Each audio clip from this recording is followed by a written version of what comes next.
Doctor साहब, फैज़ाबाद धरना case में आज सुप्रीम कोर्ट की जानिब से 27 अक्टूबर तक जो है वो तहरीरी जवाब तलब करने का हुक्म दिया है, तलब किया है। और अब कहा जा रहा है कि मामलात किस तरफ जा रहे हैं। दूसरी जानिब ये आज प्रैक्टिस एंड प्रोसीजर बिल पर भी समाअत हुई है सुप्रीम कोर्ट में। जी, वो जवाब जमा करवाया उन्होंने। 2 तारीख को उसकी समाअत है और गालिब इम्कान ये कि लाइव जो है वो एक बार फिर फुल कोर्ट बैठेगा और उसको लाइव दिखाया जाएगा टीवी पे। लेकिन ये फैज़ाबाद धरने की समाअत के हवाले से ज़ाहिर है सारे टीवी चैनल्स पे डिस्कस भी हो गया, लोगों ने अपने तबसरे इस पे कर दिए। मैं इसमें सिर्फ कोई मज़ीद बात तो ऐड नहीं करूँगा इसमें। सब इसके कि हमारी तारीख का बड़ा अलमनाक ये एक तरह से आप सोचें कि हमारी अदालती तारीख का भी, सियासी तारीख का भी और माशरे का जो मजमूई मिजाज है उसका एक बड़ा तल्ख वाक़या है। और उसमें जो फ़ाइज़ ईसा साहब की ऑब्ज़र्वेशंस थी आज जो बात कर रहे थे, एक तो ये कि उन्होंने जत्थों का जिक्र किया और उसमें फिर 12 मई का तस्करा भी आ गया, क्योंकि फ़ाइज़ ईसा साहब का उस मुकदमे के साथ और उन मामलात के साथ भी एक ताल्लुक़ रहा है। दूसरी बात जो है वो ये है कि ये इसमें 17 नुकात थे जिस पे कहा गया था कि अमल दरामद करें फ़ाइज़ ईसा साहब, और ये तो ओपन सीक्रेट है, इसमें तो कोई ऐसी बात है ही नहीं, क्योंकि साबिक़ वज़ीर आज़म जो हैं चेयरमैन तहरीक इंसाफ, उनसे भी जब पूछा गया बाद में कि जी आपने ये अपनी मर्ज़ी से किया, तो उन्होंने कहा कि नहीं, मैंने तो मना किया था। तो अब उन्होंने भी मना किया था तो किसने कि आज हुकूमत जो है ज़ाहिर है कि दूसरी हुकूमत है, उन्होंने भी वापस ले लिया, इलेक्शन कमीशन ने भी वापस ले लिया, पेम्ब्रा ने भी ले लिया, IB ने भी ले लिया, सब ने ले लिया वापस। तो लेकिन मुकदमा तो वाक़या तो हुआ है ना। एक वाक़या तो ऐसा हुआ है जिसके नतीजे में वो जो उनके अहकामात थे उस वक्त जो ऑर्डर दिया था फ़ाइज़ साहब ने, उसका फिर आप देखें कि कई लेवल्स पे उसका जो है वो मुल्क को नुकसान हुआ। पहला तो ये हुआ कि जी उसके नतीजे में ये एक यहाँ पे कई रोज़ तक इस्लामाबाद बंद, और फिर उसके बाद जो है वो सियासी इख्तलाफात तो अपनी जगह हैं, लेकिन उसके अंदर शिद्दत पसंदी जो है वो शायद अपने अरूज पे पहुँचती हमें नज़र आई। उसके बाद भी बढ़ी, लेकिन उस दौरान तो और वो इस तरह से हुई कि वो फिर गोली भी लगी एहसन इकबाल साहब को, और उसमें कोई और वाक़यात भी पेश आ सकते थे। इस कदर उसमें जो है वो एक कशीदगी थी। मैंने वो दिन इसलिए वो तमाम अरसा जो है वो इसलिए उस पर बात नहीं की कि एक तवील अरसे के लिए मेरा प्रोग्राम बंद था, और पिछले दौर में मेरा ख्याल है कोई 12 या 13 दफ़ा, ये मैं बात कर रहा हूँ मुस्लिम लीग नवाज़ के दौर, 8 या 12 या 11 इतनी दफ़ा बंद हुआ था। तो उन दिनों भी तवील बंदिश थी, तो मैं उस पर तबसरा नहीं कर सका था उस वक्त। लेकिन ये है कि उसके नतीजे में यहाँ पर गोलियाँ भी चलीं और उसके नतीजे में सड़कें भी बंद हुईं। उसके बाद फिर काफ़ी अर्से के बाद फिर फैसला आया था इनका, फ़ाइज़ ईसा साहब का, और उसके नतीजे में फिर जो है वो उन्होंने, चूँकि उस वक्त के जो DGISI जनरल फैज़ साहब, जो कि उस वक्त DGC थे गालिबन, तो उनके ऊपर उन्होंने कहा था कि एक्शन लिया जाए, लेकिन एक्शन क्या होना था, वो तो फिर DGI बन गए थे बाद में। और फिर उसी के नतीजे में, ये ओपन सीक्रेट है कि फिर उसी के नतीजे में ये जो है ये एक रेफरेंस आया, और रेफरेंस अदालती रेफरेंस आया, फिर वो उनकी पूरी फैमिली के पीछे लोग गए, फिर उसके बाद एक बड़ी अलमनाक सा है ये सारा जो भी कुछ हुआ। तो इसको जो है वो अब अगली समाअत पे क्या होता है, कोई फैसला आता है, कार्रवाई होती है, क्या होता है। लेकिन आप ये देखें ना कि इससे सियासत की तलखी, अदारों के ऊपर सवालात उठे, और अदारों पे सवालात से मुराद मेरी इस्टेब्लिशमेंट नहीं है, बल्कि अदालत का भी तो एक रोल रहा ना इस पूरे अरसे में।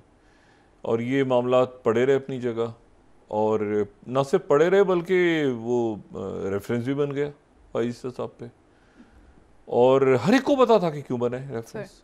हर एक, मतलब आप किसी से पूछेंगे कि फ़ाइज़ ईसा साहब पे रेफरेंस क्यों बना है, तो क्या इसलिए बना है, और फिर वो ख़त्म भी हो गया रेफरेंस। लेकिन ये है कि किसी वक्त तो ये आनी थी चीज़ सामने, वो आई। लेकिन ये कि फाइज़ साहब को मैं इतने दिनों से अदालत देख रहे हैं, तो वो एक उन्होंने जनरल बात की। अगर आप उनके रिमार्क्स देखें ना, तो उसमें कोई, मुझे तो नहीं लगा कि अपनी ज़ात के हवाले से वो कोई बात कर रहे हैं। एक जनरल सी बात की कि भाई ये जत्थे जो हैं, फिर ये कि कौन से लोग थे, जत्थे थे, उनको इजाज़त दी गई। तो एक मजमूई तौर पे मेरा ख्याल है कि मुल्क के अंदर जो है ना, एक हमारे वो पॉलिटिकल पोलराइजेशन भी उसके बाद अरूज पे गई, फिर वो माशरे में भी एक अजीब सा इंतशार फैला। तो इसके ऊपर अब कैसे हमने काबू पाना है? तो ये अदालती फ़ैसले तो अपनी जगह मौजूद हैं। अगर आप आइन और कानून देखें और माजी के अदालती फ़ैसले देखें तो वो तो अपनी जगह मौजूद हैं। असल तो ये कि लोगों ने उस पर अमल दरामद करना है ना। लोगों से मुराद मेरी ये भी नहीं कि कोई पुलिस या FIA या फ़ौज इम्प्लीमेंट करवाएगी। इसको तो माशरे के अंदर हमने देखना है ना कि भाई क्या हो रहा है, ठीक है। और इस तरह से वाक़यात, खादिम रिजवी साहब अल्लाह ताला उनकी दर्जात बुलंद फरमाए, उनकी तारीफ़ की उन्होंने। और ये बहरहाल एक ऐसा वाक़या जब हो गया, लेकिन आइंदा नहीं होना चाहिए। अब इसको रोका जा सकता है, और कार्रवाई क्या होती है नहीं होती ये भी देखना है आने वाले दिनों में। अच्छा, उसके बाद जो है वो बाकी मुल्की सियासत में तो और कुछ भी नहीं आज हुआ। सर, एहतसाब के अमल पर अब देखा जा रहा है कि बहुत तेज़ी आ रही है। आसिफ अली जरदारी साहब और यूसुफ रज़ा गिलानी साहब को भी नायब ने तलब किया। हाँ, मुख्तलिफ मुकदमात खुल रहे हैं इसमें। और ये आज आर्मी चीफ ने जो लाहौर में बात की है, एपेक्स कमेटी का गालिबन इजलास हुआ है, उसमें उन्होंने ये मईशत के हवाले से और जो पकड़ धकड़ हो रही है, ये मुख्तलिफ गंदम और चीनी चोर और ये सारे जो इनके खिलाफ घेरा, डॉलर आगे पीछे, ये सारा उनके हवाले से बात की है। माशी दहशत गर्दी का लफ्ज़ अगर इस्तेमाल कर लिया जाए तो कोई मुज़ायका नहीं है, मगर बहरहाल वो माशी दहशत गर्दी के खिलाफ ही ऑपरेशन हो रहा है और क्रॉस द बोर्ड हो रहा है। मैं उसका आपको बड़ी अजीब सा एक असर हुआ है, वो आपको बताता हूँ 2 मिनट में, ज़रा मैं आगे। लेकिन ये जो है, ये जो इसमें इम्पॉर्टेंट बात है वो ये है कि जो, अच्छा, ये जो पकड़ धकड़ हो रही है ना, इसके नतीजे में एक अजब मामला हुआ है। ये अगर हम ब्लूमबर्ग की 25वीं स्लाइड को दिखा सकें, ब्लूमबर्ग ये कह रहा है, ब्लूमबर्ग, कि Pakistani rupee set to become top performing currency globally. अच्छा, इसको मैंने 5-6 दफ़ा गौर से ऐनक लगा के, ऐनक उतार के, फिर दोबारा ग्लास से इस पर आगे इसको, तो ये क्या है? वो कह रहे हैं पाकिस्तान का जो रुपया है वो टॉप परफॉर्मिंग करेंसी ग्लोबली बन गया है। उसकी वजह यह है कि जो पिछले चंद दिनों में क्रैकडाउन हुआ है, डॉलर और यहाँ पे जो माफिया बैठी हुई थी, उसके नतीजे में उस रुपया मजबूत हो गया। यानी पूरी दुनिया में इस वक्त जिस तेजी के साथ डॉलर के मुकाबले पे रुपया मजबूत हो रहा है, तो वो कह रहे हैं कि ये जो है ये 6% सितंबर में हुआ, और ये जो है ये थाईलैंड के बाद से और साउथ कोरिया से उसको मिला रहे हैं। और फिर उसके बाद तो मैं बड़ा हैरान हुआ कि आप देखें, जब आप ये ऑपरेशन करते हैं ना इस तरह का, तो उसके असरात आवाम तक तो बाद में आएंगे, लेकिन आप देखें कि उसके असरात ब्लूमबर्ग बता रहा है कि जी आपने ये जो छापे मारे हैं करेंसी और ये पकड़ रहे हैं सारे, और अब बॉर्डर आपने बंद किया अफगानिस्तान के साथ और ये सारा, तो उसके नतीजे में वो कह रहे हैं कि ग्लोबली ये डॉलर इस महीने सबसे ज़्यादा पाकिस्तान का रुपया मजबूत हुआ है डॉलर के मुकाबले पे। अच्छा, एक तो बात ये होगी। दूसरी जो बात है वो ये है कि नवाज शरीफ साहब तो 21 तारीख को आ रहे हैं, उनकी तैयारियां हो रही हैं। और आज जो है वो मरीम नवाज साहिबा ने इजलास किया, उसमें बहुत से लोग रहनुमा शरीक हुए, और शहबाज शरीफ साहब भी आ गए हैं, तैयारियां हो रही हैं, वो 21 तारीख को आएंगे। लेकिन मीडिया उनको डरा रहा है, मैं नहीं डरा रहा। मैं तो सिर्फ बयान कर रहा हूँ कि मीडिया उनको कुछ इस तरह से बात कर रहा है कि जैसे एक वो जो उस दिन बात की थी कि भाई खबर आई ब्यूरो की, तो वो खबर नहीं थी, तो वो फिर वो, लेकिन वो है अभी भी। अच्छा, वो किस तरह से है कि जी जैसे डॉन, अब डॉन है, डॉन अखबार जो है वो ये कह रहा है कि NAB moves to greet returning Nawaz with 3 old cases. अब ये डॉन ने ये खबर लगा दी है, ठीक है, नवाज शरीफ साहब का इंतज़ार कर रही है कि डॉन ने ये खबर लगा दी है। अच्छा, फिर उसके बाद जो है वो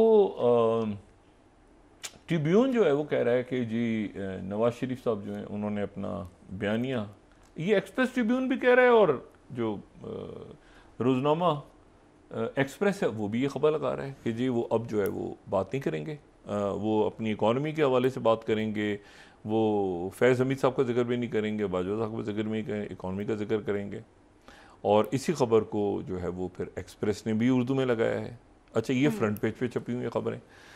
तो अब ये क्या होता है बयानिया, क्या नहीं होता। लेकिन अच्छा, साथ ही वो गैलप पोल आ गया एक।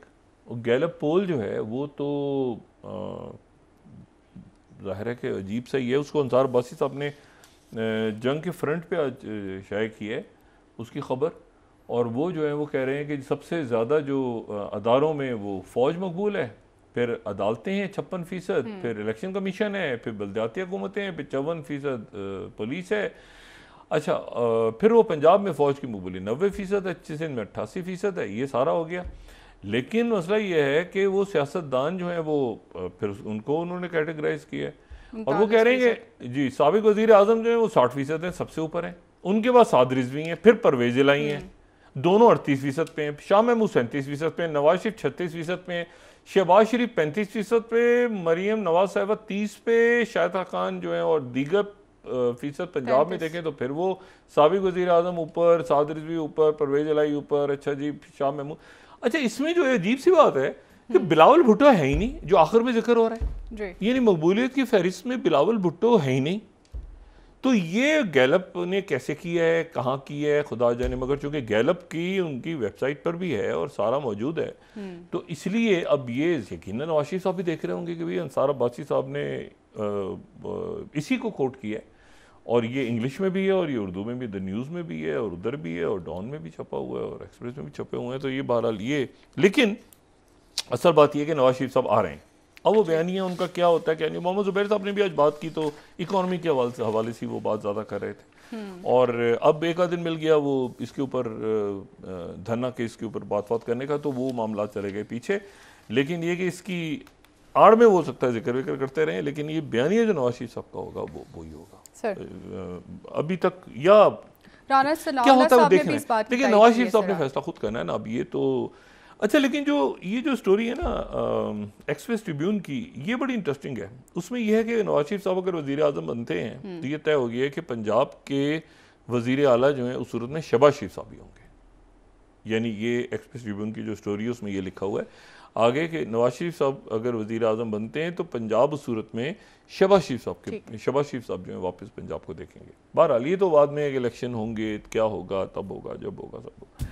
लेकिन यह है कि ये इंटरेस्टिंग डेवलपमेंट है और ये बड़ा इंपॉर्टेंट है कि ये जो धरना केस है ना, धरना केस का कोई ना कोई फैसला होना चाहिए सर। ठीक है, मतलब इसका कहीं ना कहीं माशरे के अंदर जो बुराइयां पैदा हुई हैं माजी में, ये दोबारा ना हो, इसका कोई ना कोई डिसीजन होना चाहिए। ठीक है, देखते हैं क्या होता है डिसीजन, क्योंकि सारे ही लोगों ने वापस ले ली अपनी वो। लेकिन ये कि अदालत तो बैठी है ना, अदालत देखें उनके एप्लीकेशन वापस लेने से कोई फ़र्क नहीं पड़ता। असल है कि फ़ैसला हो चुका हुआ है, उस पर इम्प्लीमेंटेशन और फैसला फाइज साहब दे चुके हैं, तो क्या उस फैसले पे अमल दरामद, यानी अब तो ये अमल दरामद का है ना कि अमल दरामद होता है कि नहीं होता।